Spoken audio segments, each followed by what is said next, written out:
Swayam Prabha. Digital India. Educated India.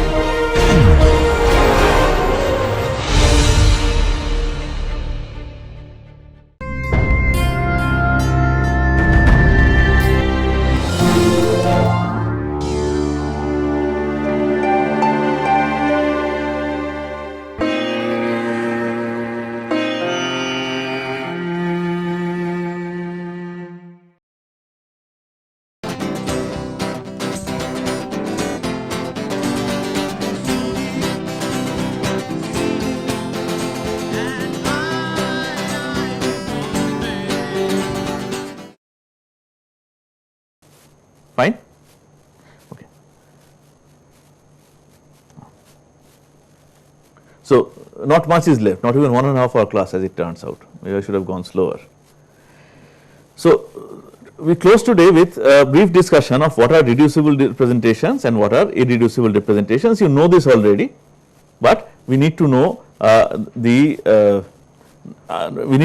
to denote this. So, that is going to come handy later on when we go into further discussion. So, this is how we generally denote the representations. Which letter is this? Gamma, right? Gamma, capital gamma. So, we generate representations by gamma.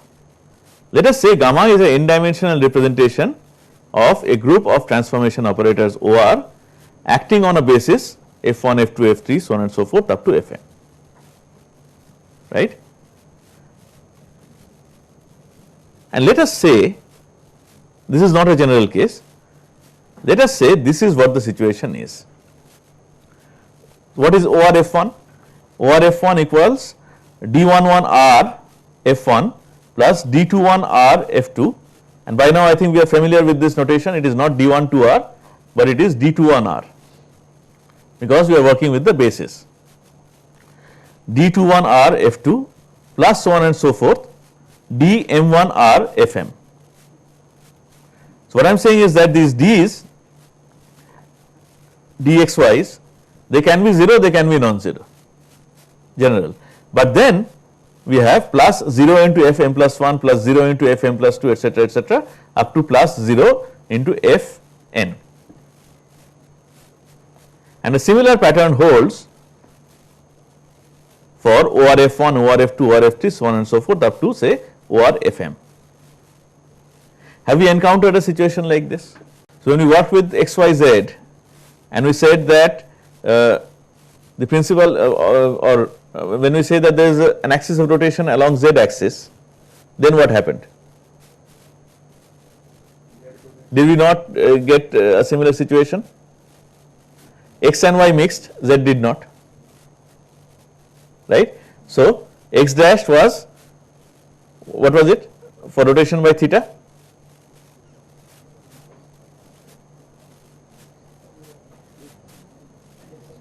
Huh?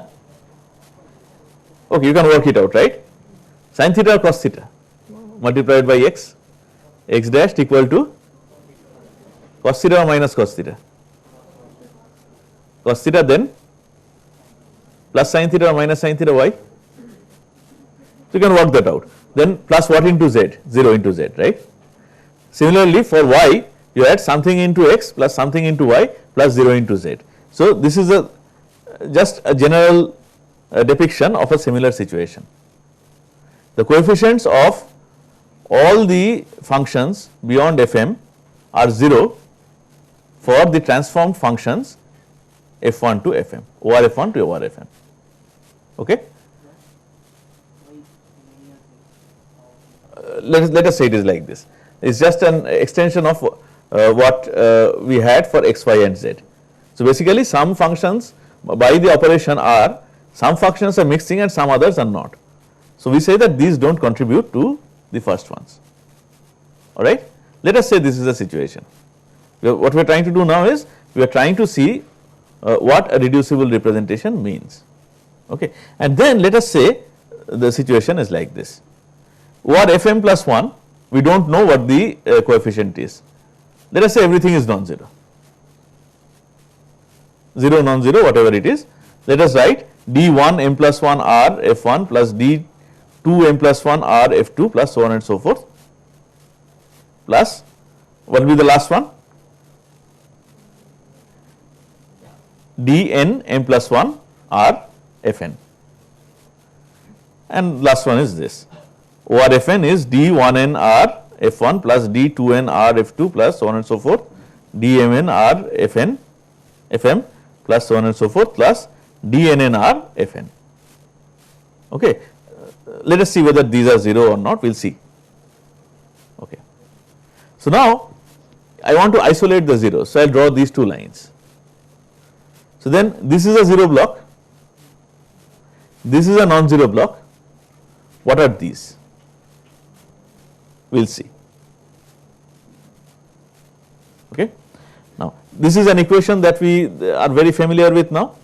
OR fk equal to sum over j djk r fj, right, and we know that the way these coefficients are arranged, that is really a transpose of the way they are arranged in the matrices, right, because we are working on the functions, the basis. So this d11, d12, d1m, should they be down a column or should they be along a row? It should be along a row, right, that is what I am saying. Now what is the dimensionality of this block? M by m. What is the dimensionality of this block? M plus 1, n minus m into m. Is it n minus m into m or is it m into? Are you talking about the matrix or are you talking about what you get from here? It is n minus m into m. How many elements will be there from here to here? This is n, this is m, so this is n minus m, right. Now here we are going down, but in the actual matrix we will be going from left to right, right. So with respect to the transformation matrix, it is n by m into m, n minus m. So as far as the transformation matrix is concerned, it is a n minus m into m block. Okay. What is this? What is the dimensionality here? M into n minus m, and this is definitely a 0 block, isn't it? In the matrix all elements will be 0.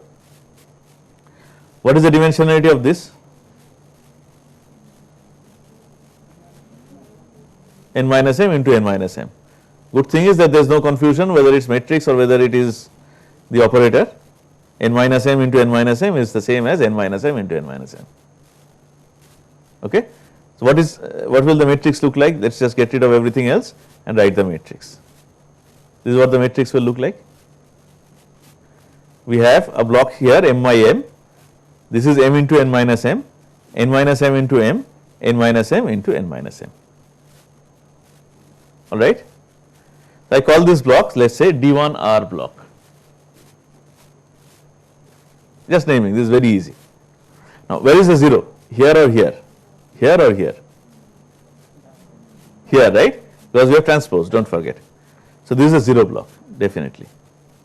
I call this the Q block, we will see what Q is in a moment, and I call this the D2R block. So the matrix can be divided into 4 blocks, right. So this is the same matrix, just written in a more sane size, right, 4 blocks. And do not forget that we are talking about an n dimensional representation and we are talking about the f functions, alright. Now let us say that the f functions are orthonormal. If the functions are orthonormal, what will happen to the matrices? They will be unitary, right? The DRs are unitary. So if DRs are unitary, then you know what that means. D of R inverse. What is D of R inverse? The transformation matrix of the inverse of R, inverse operation of R. So if you are talking about a C3 notation, then it is C3 minus rotation or C3 square rotation, fine. So, dr inverse equal to dr inverse equal to dr transpose. I think this is something that we have discussed earlier also, right. So, now this is dr transpose.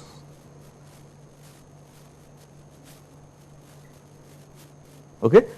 All that happens is that the 0 and q get interchanged, isn't it. Now, the thing is this, what is dr transpose? Dr transpose, as you told me right now, is the transformation matrix corresponding to the R inverse operation. Now, see, do you think R and R inverse are going to mix functions differently? What R has done is that as a function of R, we have seen that there is no contribution of f m plus 1, m plus 2 etc. up to Fn in F1, F2, F3 and up to Fm. So, do you think that in the R inverse operation, we are going to have contribution from this Fm plus 1, Fm plus 2 etc. up to Fn elements in the transformed F1, F2, F3 up to Fm elements? It is just inverse, right. So, it is not possible that the function does one kind of mixing,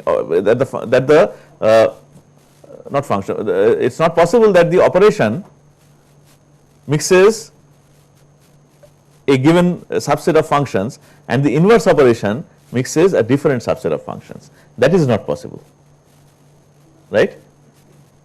Right. What will be different between plus and minus operations? The coefficients, right. Coefficients will be different, but for F1, F2, F3 up to Fm, the subset of the basis that is being used, that cannot be different.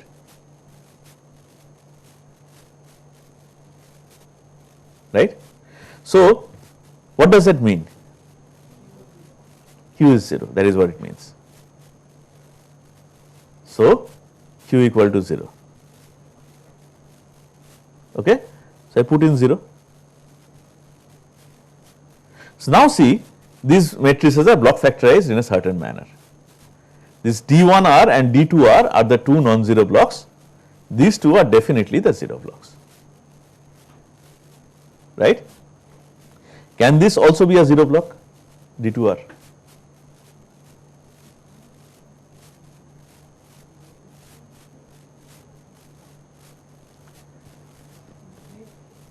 So, if it is 0 block, then what will be OR Fm plus 1, or let us say what will be OR Fn? We have already said that for OR Fn, this front block is 0, right. 1 to m do not contribute to our Fm, Fn, sorry, what am I saying, right or wrong? We have proved that Q block is 0. Where did the Q block came from? Contribution of F1 to Fn, F2 to Fn, so on and so forth up to Fm to Fn. Those are all 0. Now, if the contribution of Fm plus 1, Fm plus 2 dot dot dot Fn, these are also 0, then what kind of operation is OR?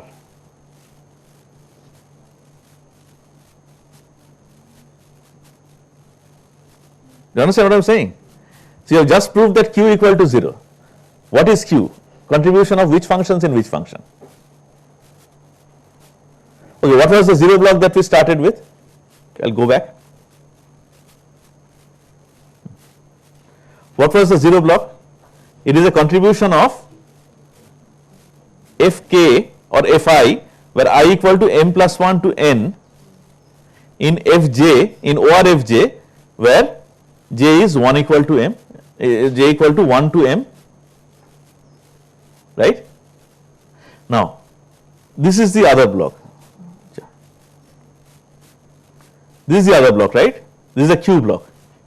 What does the Q block stand for? Contribution of F1 to Fn, F2 to Fn, F3 to Fn and so on and so forth. That has been proven to be 0. Now, if this block is also to be 0, That means none of these original basis functions makes any contribution in the transformed function, right. Or in other words, if everything is 0 here, ORFN equal to what? 0. So, what kind of an operation is OR? It is an annihilation operation, that is right. Annihilation operation is definitely not a symmetry operation. Okay, so it cannot be a 0 block. Some of the elements can be 0, fine, but at least one has to be non-zero. No? In A2 block, this is the A2 block, isn't it?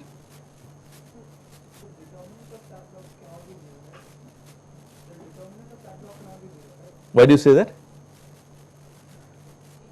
I am saying that the block cannot be 0. If it is 0, then of course the determinant is 0.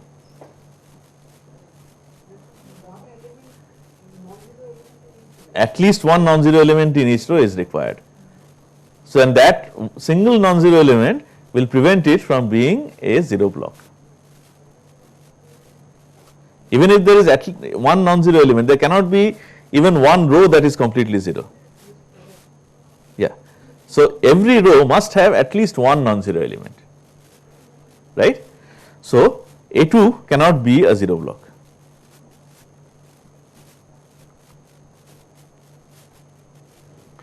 D1R is a block, D2R is another block, and these off diagonal blocks are the 0 block. What do you call a matrix like this? It is a block factorized matrix, right. This is called a fully reducible matrix as well. Okay. So, what is a reducible representation? A reducible representation is a representation in which all the transformation matrices can be block factorized in an identical manner. To start with some dr, you should at least be able to perform some kind of a similarity transformation in such a way that all of the matrices become block factorizable in a particular way. And this is something that we have done already before going through all this, right.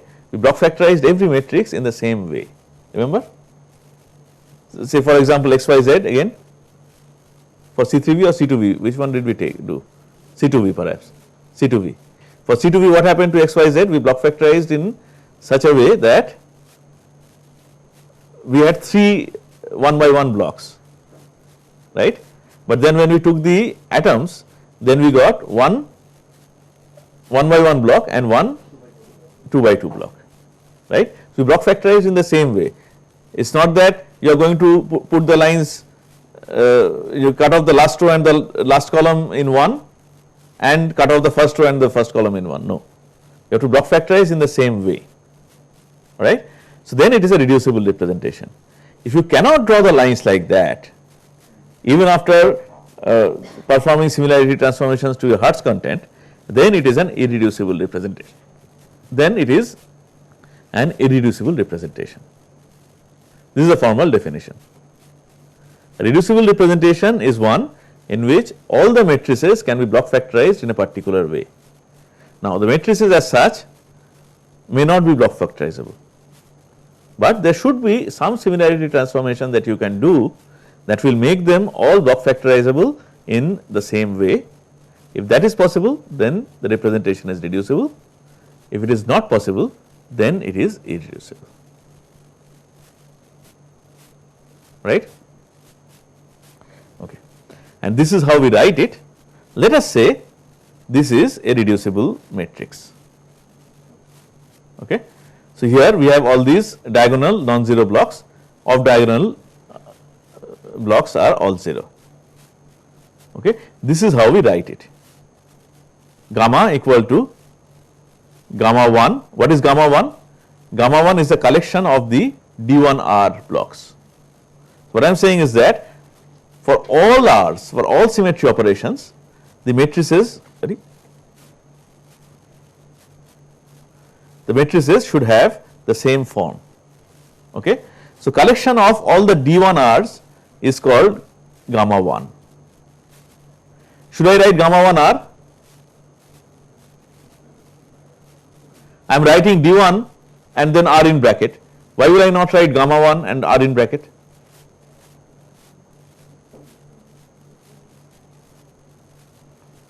That is a silly question. Why will I not write R for gamma? Yeah, so I have taken all the R, so why will I write R? Huh? See, the matrices, you have one matrix for every symmetry operation. That is why you have to write R in bracket, that means it is a function of R. But then when you are talking about the representation, you have taken all the R's, you have to look at all the R's at the same time. So there is no point in writing R in bracket anymore. So this is how we write it. If this is what the matrices look like, then the representation gamma is gamma 1, I will just call it plus, but just to show that it is not really addition, it is plus inside a circle. I do not know what it is called. Does anybody know what this sign is called? If we do a multiplication inside a circle, what is it called? Huh? Yeah, convolution. It is also called convolution. So this is just to denote that all these, so this plus inside circle means you are adding blocks. So you can do not just add them, do not add D1R to D2R. Have D1R, put in the zeros, then put D2R in its place. Okay? This is block addition. Gamma equal to gamma 1 plus gamma 2 plus etc. plus gamma n. Okay? Now it is possible that gamma 2 might be the same as gamma 3, or there might be 3 gamma 2s or 3 gamma 4s or so. So the general case is gamma equal to sum over ai gamma I. So that is how we write the representations. A reducible representation is a linear sum of smaller representations, and generally we take these gamma i's to be irreducible representations. So what we say is that a reducible representation is can be constructed, it should not be a reducible representation can be written as a linear sum of irreducible representation. Just remember that when I say linear sum here, I mean that I am doing block addition. I am not just adding up matrices just like that. Okay. So this is the definition of reducible and irreducible representation.